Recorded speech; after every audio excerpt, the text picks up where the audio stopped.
चाहे वो केजरीवाल जी हो चाहे मोदी जी हो, किसी ने बुजुर्गों की बात की है? कोई नहीं कर रहा। अच्छा, आगे करेंगे।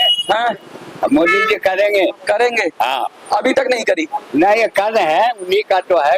अच्छा, एक बात बताइए, पिछले 10 सालों से EPS 95 के 78 लाख लोग पेंशन के लिए तरस रहे हैं, क्या सही बात है? अब पता नहीं भाई, हम तो जो 78 लाख लोग हैं लगातार अनशन पे हैं, पेंशन अभी तक। आदमी हम तो मिल रहा है मेरा। चलिए शुरू कर।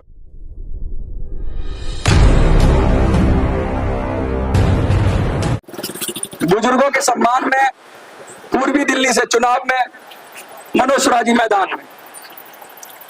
मेरा नाम मनोज सुराजी है और आज हम यहाँ आए हैं स्कूल ब्लॉक के एक ऐसी जगह पर।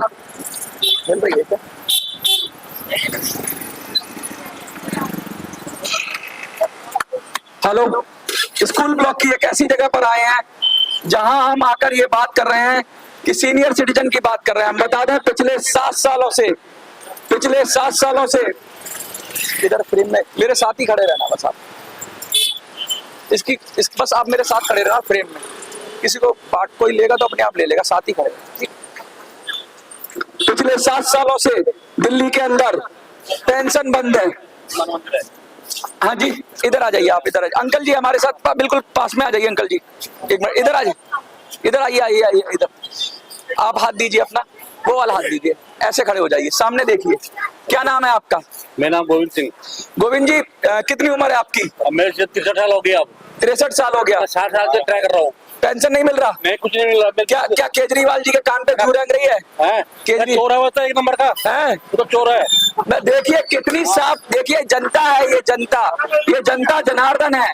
पिछले 7 सालों से दिल्ली के अंदर पेंशन बंद है, लेकिन केजरीवाल जी की इतनी हिम्मत नहीं है कि गरीबों की, बुजुर्गों की बात कर सके, उनकी पेंशन लगा सके। हम इसी पेंशन के मुद्दे पे आए हैं और हम ये बुजुर्गों से बात करना चाहते हैं, बुजुर्गों से जानना चाहते हैं। मैं ये कह रहा हूँ, देश के 78 लाख के करीब। बीमार हूँ, नौकरी नहीं है मेरे। ये पैरालिसिस हो गया था मेरे को। पैरालिसिस हो गया था? हाँ। नौकरी भी नहीं है? नौकरी में नहीं, दवाई खाने। और आजकल बच्चे भी माँ बाप की उतनी कदर नहीं करते हैं और पेंशन एक सहारा होता है। वो भी कहते बार बार पैसे मांगते हो। अच्छा, कोई पार्टी बात कर रही है, मैं कह रहा हूँ कोई पार्टी बात करती है पेंशन की? क्या हुआ भाई, आता ठीक है। पेंशन अम्मा कितनी उम्र है आपकी? 60 पूरा। 60 हो गया। पेंशन मिलती है आपको? ना मिलनी चाहिए। हाँ। और क्या? तो कोई पार्टी दे रही है? तो पिछले 7 सालों से दिल्ली में पेंशन बंद है बुजुर्गों की, तो क्या कोई पार्टी पेंशन की बात कर रही है? कोई कह रहा है पेंशन देने के लिए? कोई कह रहा है आपको? ना, नहीं कह रहा। अच्छा, मैं कह रहा हूँ पेंशन मिलनी चाहिए, सही कह रहा हूँ? हाँ। तो जो कह रहा है पेंशन मिलनी चाहिए उसको वोट दोगे आप? हाँ, हैं? पेंशन मिलेगी तो वोट दोगे? देखिए, ये है बुजुर्ग और साफ ये क्या कह रहे हैं? ये कह रहे हैं पिछले 7 सालों से दिल्ली के अंदर पेंशन बंद है। पिछले 7 सालों से केजरीवाल का दरवाजा खटखटा रहे हैं, कुंडी बजा रहे हैं, लगातार पीछे पड़े हुए। केजरीवाल जी सुन लो, लेकिन केजरीवाल जी के कान में जू नहीं रेंगती। 63 साल के बुजुर्ग, 60 साल की अम्मा, ऐसा कौन व्यक्ति है दिल्ली के अंदर?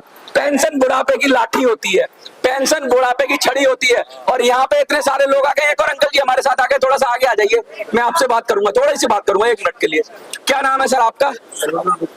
गुप्ता जी, ये बताइए कि पिछले 7 सालों से दिल्ली में बुजुर्गों के नए पेंशन के आवेदन नहीं लिए जा रहे हैं, अच्छी बात है ये? जानकारी नहीं है। अच्छा, आप पेंशन लेते हैं, वृद्धा पेंशन? अच्छा अंकल जी, अपना कोई सरकारी कर्मचारी होंगे तो उनको पेंशन मिलती होगी, लेकिन बुजुर्ग लोग परेशान हैं, इतने सारे लोग हैं।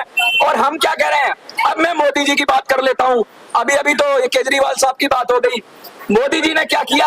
मोदी जी ने पिछले 10 सालों से लगातार EPS 95 के 78 लाख बुजुर्ग थे, वो क्या कह रहे थे कि हमारी पेंशन बढ़ा दो। उन्होंने अपनी नौकरी में से, गाड़ी कमाई में से काट के पैसे जमा किए। किस में जमा किए? EPFO में, अकाउंट में, प्रोविडेंट फंड और अकाउंट के अंदर। और आज उनको पेंशन के नाम पे कितना पैसा मिलता है? कितना पैसा मिलता है अंकल जी? 700 रुपया, 800 रुपया। उनको ये वादा किया गया था कि तुमको सरकारी नौकरों की तरह, सरकारी कर्मचारियों की तरह पेंशन मिलेगी। 700-800 रुपए में जीवन चल सकता है? इधर आइए। आप 700-800 रुपए में जीवन चल सकता है? पूरी जिंदगी आपने अगर नौकरी की हो और पैसे कटवाए हो और 700-800 रुपए आपको मिल रहे हो, तो आपका जीवन चलेगा? नहीं चलेगा। तो ये अन्याय हो रहा है उनके साथ। अन्याय हो रहा है। देखिए ईपीएस 95 के जो लोग हैं, अब आ गई मोदी जी की बारी। पिछले 10 सालों से मोदी जी वादा तो कर रहे हैं कि हम बढ़ाएंगे पेंशन बढ़ाएंगे, लेकिन पेंशन नहीं बढ़ा रहे हैं। बुजुर्गों की पेंशन, केजरीवाल भी वही हाल है, मोदी जी का भी वही हाल है। तो अब क्या हुआ, अब पूरे देश के बुजुर्गों ने खड़े होकर मुझको बोला कि बेटा मनोज जाओ और जनता के बीच जाओ और ये छड़ी ले जाओ, हमारी ये छड़ी चुनाव चिन्ह ले जाओ और ये जाकर जनता में कह दो कि हमें पेंशन के नाम पे हम लड़ेंगे चुनाव, और जो पेंशन की बात करेगा वही दिल्ली पे राज करेगा।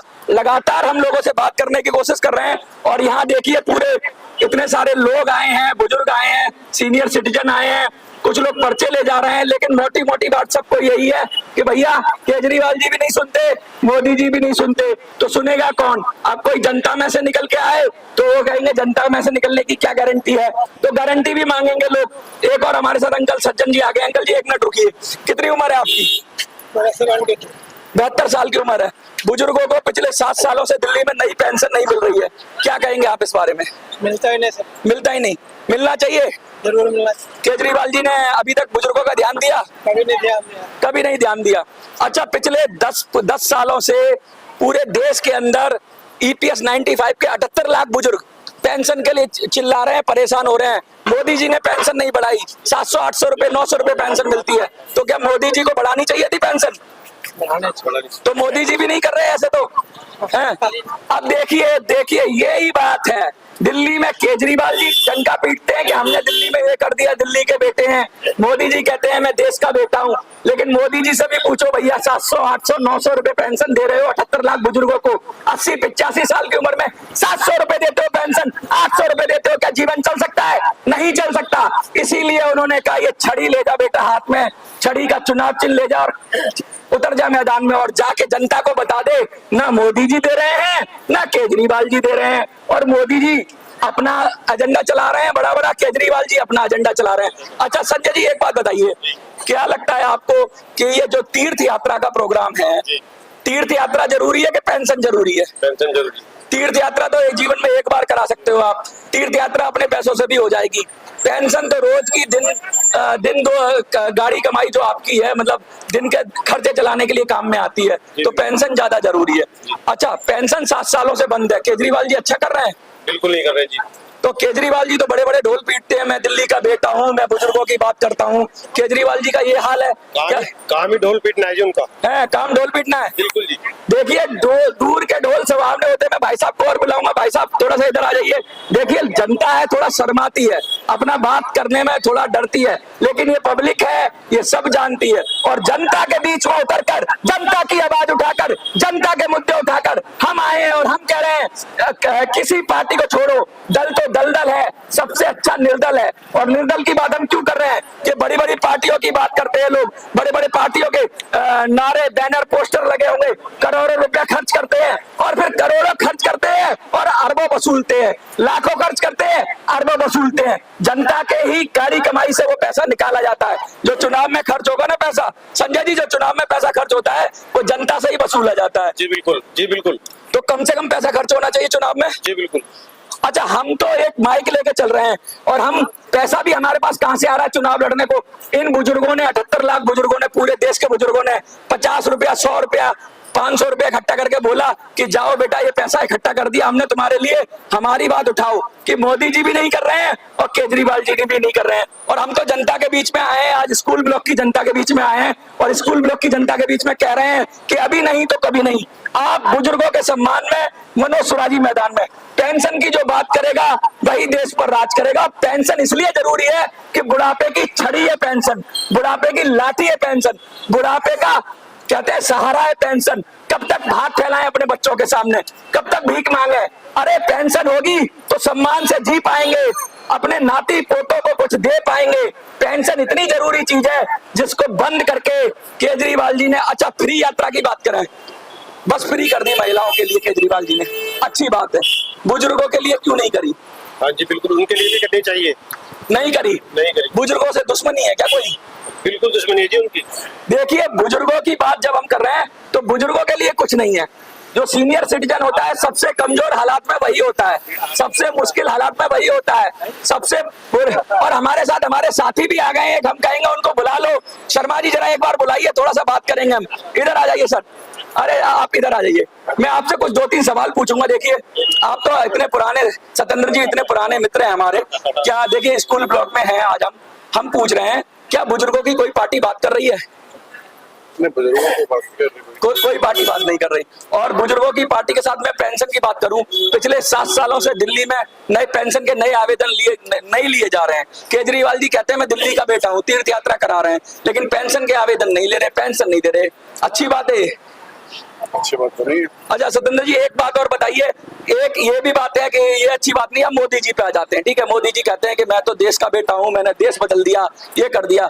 78 लाख बुजुर्ग 80, 82, 85 साल के EPS 95 योजना से जुड़े हुए, किसी को 700 पेंशन मिलती है, किसी को 800। 2 बार मोदी जी ने कह दिया कि हाँ तुम्हारे साथ गलत हो रहा है, लेकिन 10 सालों में पेंशन नहीं बढ़ाई। अच्छी बात है, 800 रुपए में जीवन चल सकता है, बिल्कुल 700 रुपए में चल सकता है, बिल्कुल। ये बात है, ये सच्चाई। अच्छा सब लोग पार्टियों को कहते हैं, ऐसा कहते हैं कि पार्टियों को वोट देते हैं, लोग पार्टियों को वोट देते हैं। क्या इस मुद्दे पे लोग वोट करेंगे, बुजुर्ग करेंगे इस मुद्दे पे वोट? क्यों नहीं करेंगे? करेंगे, ये बात है। अच्छा आप करेंगे क्या इस मुद्दे पे वोट? बिल्कुल। संजय जी आप, अगर आप पेंशन की बात पे वोट करेंगे, क्या आप मुझे वोट देंगे? बिल्कुल आप ही को वोट देंगे। सतेंद्र जी वैसे तो आप मित्र हैं, लेकिन मैं पूछना चाहता हूँ कि पेंशन के मुद्दे पे क्या आप मुझे वोट करेंगे? बिल्कुल करेंगे। देखिए ये बात है, आप लोगों के बीच जाइए, आप जो किसी भी पार्टी से हो, किसी भी दल से हो, कोई बात नहीं। अच्छा एक चीज और पूछूंगा, क्या कोई बड़ा राजनीतिक दल का नेता आपके बीच आया, क्या आपसे मिला? जो पार्टी के प्रत्याशी हैं, बड़ी बड़ी पार्टियों के हैं, कोई आया? बिल्कुल भी नहीं मिला। कोई आया है सर, कोई मिला कहीं? नहीं, बिल्कुल नहीं मिला। देखिए ये हाल है, क्योंकि ये सब भरोसे हैं किसके? कुछ तो मोदी जी के भरोसे हैं, कुछ केजरीवाल जी के भरोसे हैं, लेकिन हम आपके भरोसे हैं, हम जनता के भरोसे हैं, हम बुजुर्गों के भरोसे हैं, बुजुर्ग जनता के भरोसे हैं। जो बुजुर्गों की बात करेगा वही देश पर राज करेगा। और आज हम यहाँ खड़े हैं स्कूल ब्लॉक में, बहुत व्यस्त चौराहा है ये, बहुत सारे लोग यहाँ से निकलते हैं, लेकिन आज तक मैंने देखा होगा बहुत सारे लोग आए होंगे खुद चुनाव के लिए, कि खुद लड़ने आए हैं, लेकिन हम इसलिए आए हैं कि हमें बुजुर्गों ने भेजा है। बुजुर्गों ने पैसा इकट्ठा करके मेरी नॉमिनेशन का फीस भरी है, मैंने अपना पैसा नहीं लगाया। बुजुर्गों ने पैसा इकट्ठा करके, कमजोर बुजुर्गों ने पैसा इकट्ठा किया और कहा बेटा तू जा, और जा जनता का आशीर्वाद ले। और मैं स्कूल ब्लॉक में खड़े होकर आप जनता का आशीर्वाद लेना चाहता हूँ, आपसे आपका वोट और मत की मांग करता हूँ, और कहता हूँ कि आप मेरे साथ मिलकर बुजुर्गों को सम्मान दिलाइए, और बुजुर्गों को उनका अधिकार दिलाइए, बुजुर्गों को पेंशन दिलाइए। और आप और हम अगर साथ खड़े हो जाएंगे तो कोई भी बुजुर्गों का अपमान नहीं कर सकता, क्योंकि जिस देश में बुजुर्गों का सम्मान नहीं होता, जिस परिवार में बुजुर्गों का सम्मान नहीं होता, वो परिवार नहीं होता, वो देश नहीं होता। तो बुजुर्गों के सम्मान में ये पहली लड़ाई है हमारी। जिस देश में, जिस परिवार में उनके बुजुर्ग स्वस्थ रहते हैं, सही रहते हैं, वो देश तरक्की करता है, वो परिवार तरक्की करता है। आपको क्या लगता है? हम तो यही कहेंगे, अपना मत छड़ी को दीजिए। और आपका बहुत बहुत धन्यवाद। लगातार आप हजारों लाखों की संख्या में देखते रहिए। जय हिंद, जय भारत।